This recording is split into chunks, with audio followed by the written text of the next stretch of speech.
Eh bien bonjour à tous et bienvenue sur cette nouvelle vidéo. Je suis Mika et avec moi aujourd'hui pour le site expresso.fr, nous allons voir une petite vidéo pas très longue sur l'installation de logiciels de virtualisation qui va nous permettre plus tard de pouvoir réaliser des réseaux en local et puis donc comprendre et s'exercer à la mise en place de réseaux. Tout d'abord, je voulais vous parler de quelques prérequis matériels pour la virtualisation, dont 3 points essentiels. Le premier, la mémoire vive. Essayez de bénéficier d'un minimum de 8 Go de RAM. Ce sera utile puisque nous allons laisser 50% de disponibilité à la machine hôte. Et les 50 autres pourcents vont être divisés entre nos machines. Alors si les machines ne sont pas gourmandes, c'est bon, ça passera. Si nous sommes sur des machines un petit peu gourmandes, ça risque de coincer. Le deuxième prérequis est la partie processeur. Il faut que votre processeur puisse accepter la virtualisation et pour cela je vous invite donc à prendre les références de votre processeur, aller sur le site constructeur et voir si celui-ci est capable de virtualiser. Si vous rencontrez d'éventuels problèmes lors de l'installation des logiciels de virtualisation par rapport à votre processeur, il se peut que la virtualisation ne soit pas activée dans le BIOS. Et dans ces cas-là, je vous laisse soit regarder seul et essayer de vous débrouiller, sinon laissez-moi un commentaire en dessous de la vidéo et nous essaierons de résoudre ce problème-ci. Le troisième et dernier point au niveau matériel serait la possession et l'acquisition d'un disque dur SSD permettant l'exécution et le lancement de vos programmes plus rapide. Voilà. Pour la partie matérielle, nous avons terminé. Il nous faut passer maintenant à la partie logicielle. Vous allez avoir besoin d'un logiciel de virtualisation, bien évidemment, mais également de systèmes d'exploitation sous le format ISO, donc des fichiers d'image disque. Je ne peux pas moi me permettre de vous distribuer ce que je possède. Je vous laisse la possibilité de pouvoir en trouver seul. Sinon, même punition, laissez-moi un commentaire dans la description et je verrai ce que je peux faire pour vous conseiller des liens ou autres. Il vous faudrait quand même récupérer par vous-même Windows Server 2012 R2. Il vous faudrait récupérer un Windows XP, Pro SP3 ou autre, d'accord. Pro SP3 c'est mieux puisqu'en fait il a bénéficié de tous les packs de mise à jour et c'était le dernier pack de mise à jour me semble-t-il. Essayez de récupérer également un Windows 8.1, qu'il soit entreprise de famille ou autre, ce sera une machine cliente. Un Windows 10 dans le même esprit, ce sera une machine cliente. Et le petit dernier, essayez de récupérer une distribution Linux Ubuntu qui s'appelle donc Ubuntu Server. Moi j'ai la version 14.04 qui marche très très bien.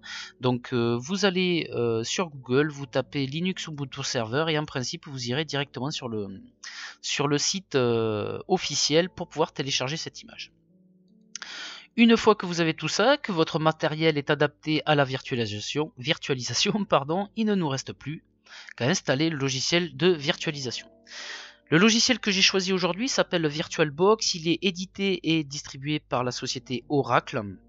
Et à l'heure où je fais cette vidéo, il est donc sur le format et la version 5.0. Donc pour pouvoir le télécharger, rien de plus simple, vous cliquez sur le gros bouton devant vous. Vous arrivez sur la page de téléchargement, d'accord. Dans cette page de téléchargement, vous pouvez vous apercevoir que VirtualBox est en fait multiplateforme. Vous pouvez autant le télécharger pour Windows que pour OS X, pour Linux ou Solaris.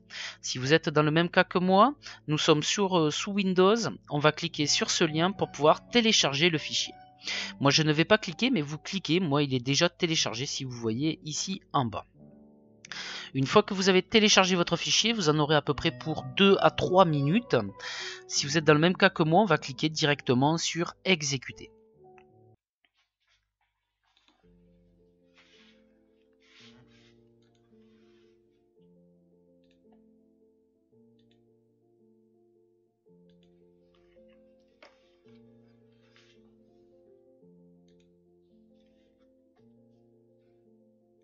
Eh bien bonjour à tous et bienvenue sur cette nouvelle vidéo. Je suis Mika et avec moi aujourd'hui pour le site expresso.fr, nous allons voir une petite vidéo pas très longue sur l'installation de logiciels de virtualisation qui va nous permettre plus tard de pouvoir réaliser des réseaux en local et puis donc comprendre et s'exercer à la mise en place de réseaux.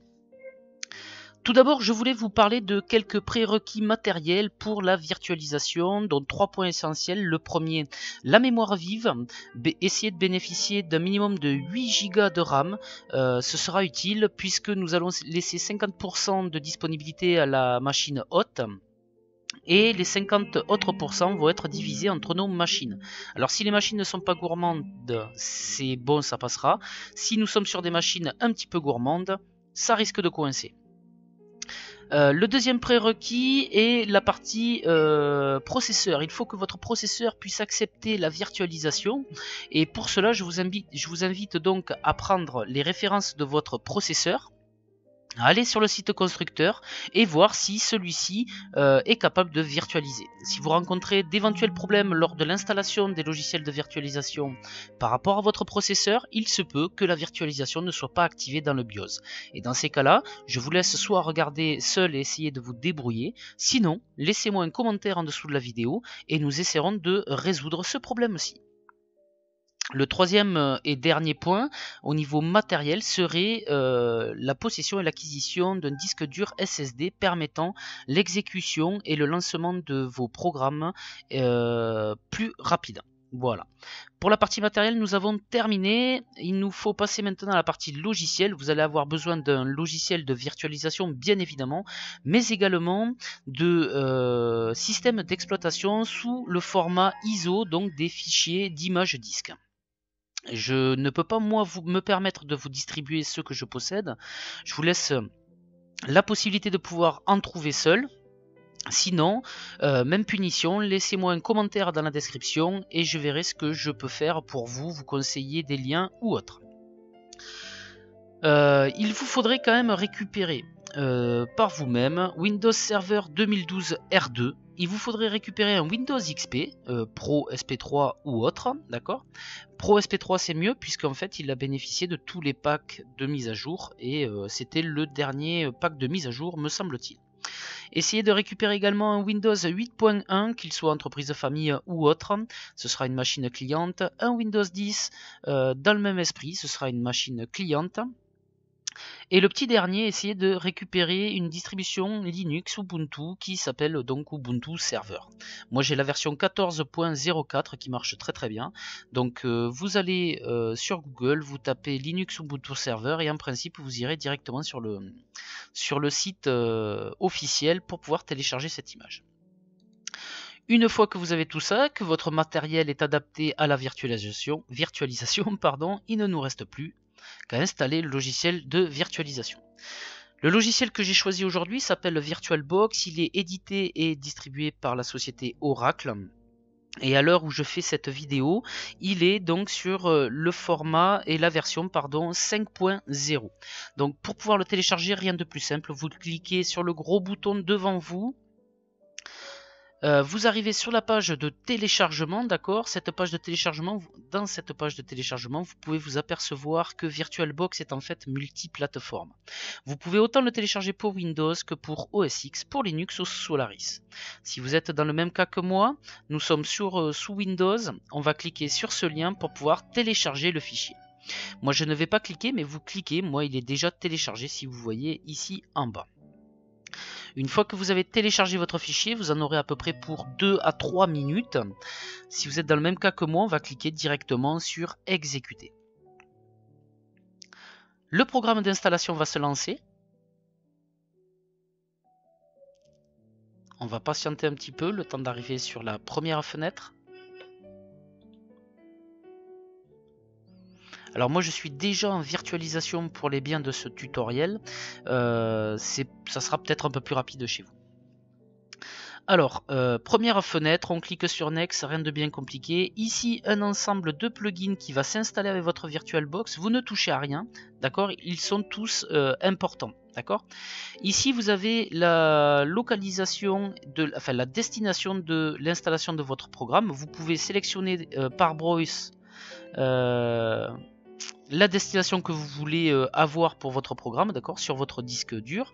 Alors, soit vous avez un disque dur partitionné, vous pouvez choisir votre partition, comme ça les installations seront propres. Soit vous êtes comme moi, dans le même cas, vous avez un seul disque et vous choisissez celui-ci. Alors attendez, moi il faut que je revienne en arrière. D'accord, bon, c'est pas bon. Je vais faire ça. Je vais mettre dans programme file.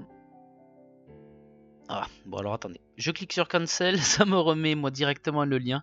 Bon, je vais rester comme ça. Vous, si vous voulez, vous pouvez choisir de le mettre sur un autre support. Une fois que c'est choisi, on clique sur Next. Ici, vous allez choisir créer un raccourci sur le bureau. Vous pouvez choisir créer un raccourci dans la barre de lancement rapide, ou vous pouvez le décocher. Et vous laissez cocher l'association des fichiers du registre. Allez, on clique sur Next. Un petit message d'avertissement, on clique sur Yes et on est prêt pour l'installation. Il ne reste plus qu'à cliquer sur Install. Donc l'installation de ce logiciel là est en principe très rapide. Comme je vous l'ai dit tout à l'heure, je suis en virtualisation. Donc ça peut prendre un peu plus de temps que chez vous. Mais vous allez voir, c'est très rapide.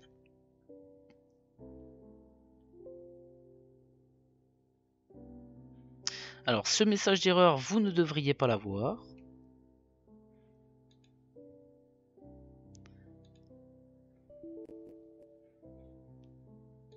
Putain.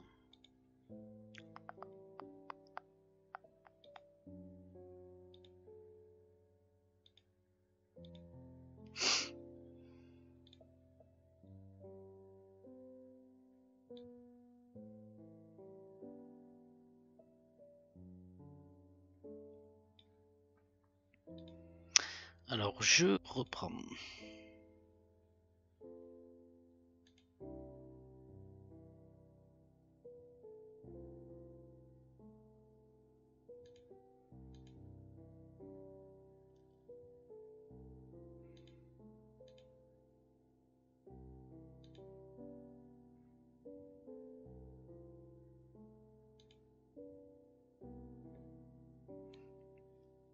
Alors nous nous retrouvons sur la fenêtre d'installation, on va simplement cliquer sur Next. Ici vous avez la liste des plugins qui vont s'ajouter et s'installer avec VirtualBox. Vous ne touchez à rien. Ici vous avez la destination, vous pouvez choisir une autre destination. Moi je vais la laisser là puisque comme je suis en virtualisation, je n'ai qu'un seul disque. Allez, on clique sur Next. Ici, nous allons pouvoir choisir de créer un raccourci pour le bureau, un raccourci pour la barre de lancement rapide. Moi, je vais le décocher. Et ici, vous laissez cocher l'association des fichiers du registre. On va cliquer sur Next. On nous prévient, enfin, on nous demande si on est prêt pour l'installation. On clique sur Yes. Et ici, on va pouvoir cliquer sur Install tout simplement. L'installation se lance. Vous allez voir, l'installation est assez rapide. Ici donc le message de contrôle de compte utilisateur, on vérifie bien que l'éditeur est vérifié, c'est bien Oracle Corporation. Prenez l'habitude d'installer des programmes avec des éditeurs vérifiés. Allez, on clique sur Yes. L'installation se poursuit. Vous allez voir, c'est très rapide. Alors moi, comme je suis en virtualisation, peut-être que ça va mettre un peu plus de temps que chez vous. Mais vous inquiétez pas, l'installation est vraiment très rapide.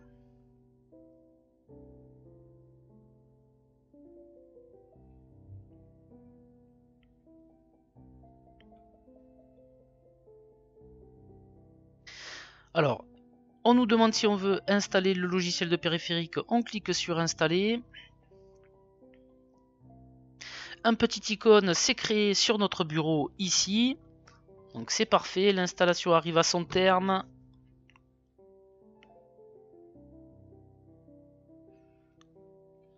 Patientez encore quelques secondes.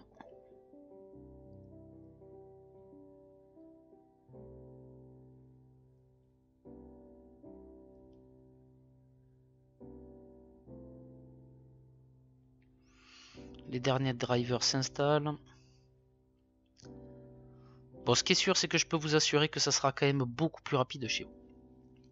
Une fois qu'on est sur la fin de l'installation, vous pouvez laisser cocher la case. On va l'ouvrir de suite. VirtualBox, c'est parti, on clique sur Finish.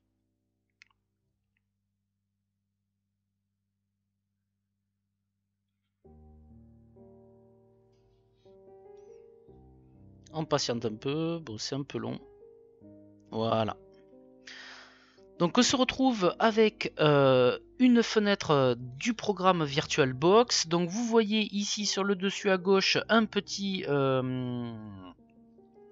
menu, pardon, donc avec fichier, les paramètres donc de VirtualBox que vous pouvez régler ici, d'accord.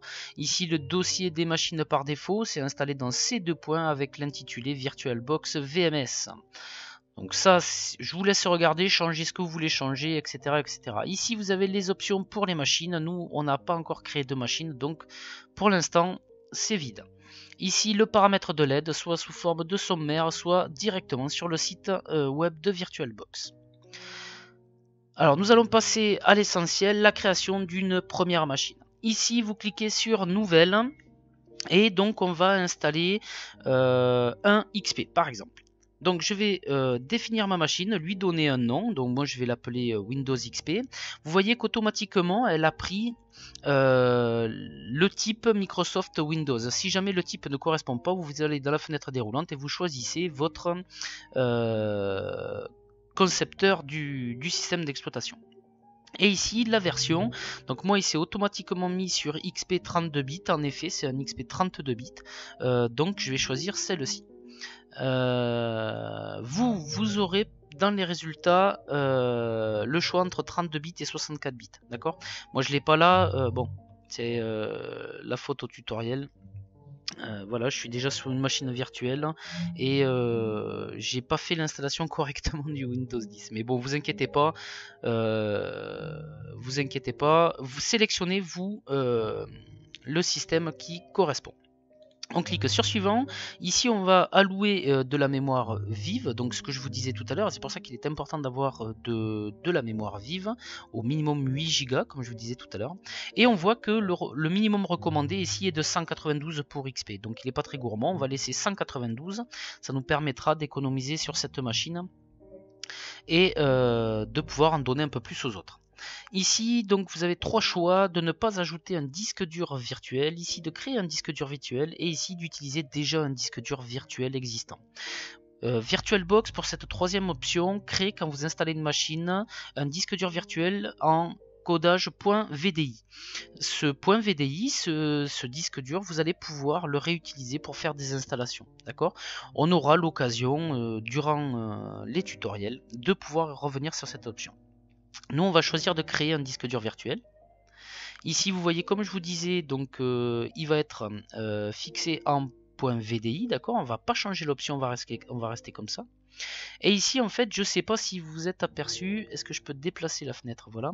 Vous voyez qu'il a recommandé une taille minimale pour le disque dur de 10 Go, d'accord. Donc ici en fait vous avez deux choix possibles, soit le dynamiquement alloué, c'est-à-dire qu'il va le créer une empreinte sur vos 10 Go et qui va les remplir au fur et à mesure que vous allez faire des installations sur votre système, ou alors ici la taille fixe et il vous bloque directement vos 10 Go, d'accord. Par défaut, je prends toujours dynamiquement alloué, ça me permet de ne pas saturer une machine, enfin de ne pas prendre déjà toute la place disponible pour la machine de suite et de faire évoluer mes machines virtuelles. Allez, on clique sur suivant. Ici, on vérifie que le nom que l'on a rentré tout à l'heure est bien correct. Ici, vous avez le dossier de destination. Bon, moi, vous voyez, les installer dans VirtualBox VMS et dans un dossier XP.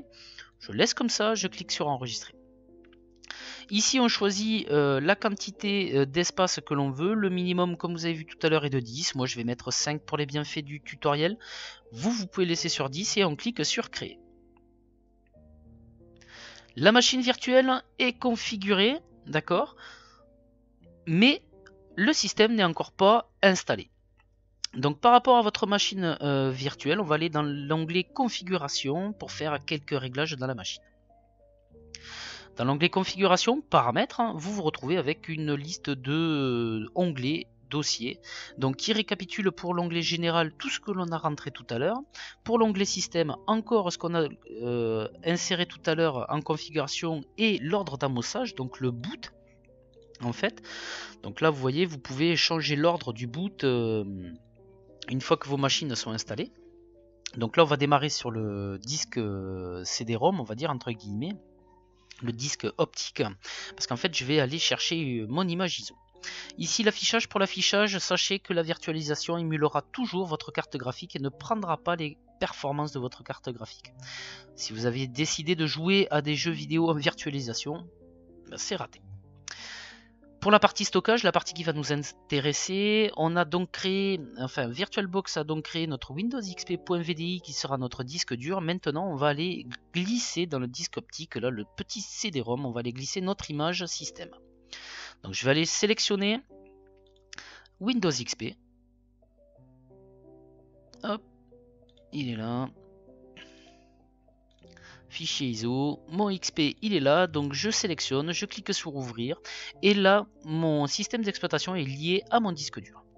Pour la partie son, n'y touchez pas, ça détectera tout seul cette partie. Pour la partie réseau, nous allons travailler en virtualisation et donc en réseau local sur des réseaux internes. Il faudra de temps en temps laisser NAT sur les installations de vos systèmes, notamment pour Windows Server 2012, pour pouvoir effectuer les premières mises à jour et l'activation du système d'exploitation. D'accord? Mais sinon, en règle générale, on sera sur réseau interne. Les ports série, vous n'y touchez pas. L'USB, vous le laissez comme ça ou vous passez en USB 3 si vous voulez brancher des clés USB 3 pour qu'elles soient reconnues. Les dossiers partagés, nous allons avoir la possibilité de créer des dossiers qui seront partagés entre notre système hôte et nos machines virtuelles. On vous montrera la configuration plus tard. Ici, l'interface utilisateur, c'est cette petite réglette de menu que vous aurez sous vos machines. Moi, vous pouvez vous apercevoir sur la vidéo que j'ai déjà une petite réglette qui me permet d'avoir un accès rapide à mes réglages. On va cliquer sur OK. Voilà, notre machine virtuelle est créée. Elle est liée à une image disque. Il ne nous reste plus qu'à installer. On clique sur le bouton démarrer. Et on va lancer l'installation du système d'exploitation. Bien évidemment, le système d'exploitation, autant en machine virtuelle que normalement, s'exécute de la même manière. Une petite fenêtre s'ouvre. Nous allons pouvoir agrandir cette fenêtre. Alors excusez-moi. Vous pouvez vous apercevoir que même en agrandissant cette fenêtre, on reste avec un écran assez réduit. Vous inquiétez pas, on rajoutera des périphériques tout à l'heure qui nous permettront d'adapter l'écran à notre, enfin la résolution de l'écran, du bureau à notre écran. Donc comme vous pouvez le voir, l'installation de Windows s'effectue normalement et traditionnellement.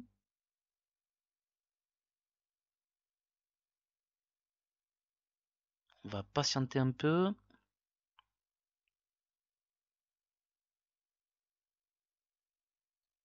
Voilà, vous voyez que pour installer Windows XP, j'ai besoin de cliquer sur Entrée. Je vais fermer ça en haut. Je vais me remettre dessus et je vais cliquer sur Entrée. Ici, nous acceptons les termes du contrat par la touche F8. Ici, vous vous apercevez qu'on a en apparent le disque et l'espace que nous avons déterminé tout à l'heure. J'avais déterminé 5 Go, j'ai 5114 mégas. Vous aurez plus si vous avez sélectionné plus. Donc on va rester sur ce disque, on va le formater en système de fichiers NTFS. C'est l'installation standard. Et vous voyez, l'installation se démarre normalement et traditionnellement, je serais tenté de dire. Lors de l'installation et de nombreux redémarrages, vous allez après arriver sur le système d'exploitation XP avec les premiers réglages. Donc vous suivez ces réglages tranquillement et vous inquiétez pas, tout s'installera bien comme il faut. Donc voilà, c'était Michael pour le site expresso.fr. La première vidéo sur l'installation de VirtualBox se termine. J'espère qu'elle vous aura permis de comprendre certaines choses. Nous allons rentrer petit à petit dans les tutoriels et les travaux pratiques nous permettant de créer des réseaux. Donc n'hésitez pas à liker la vidéo, n'hésitez pas à mettre un commentaire si vous rencontrez des problèmes. Et moi je vous dis à la prochaine vidéo. Bye bye.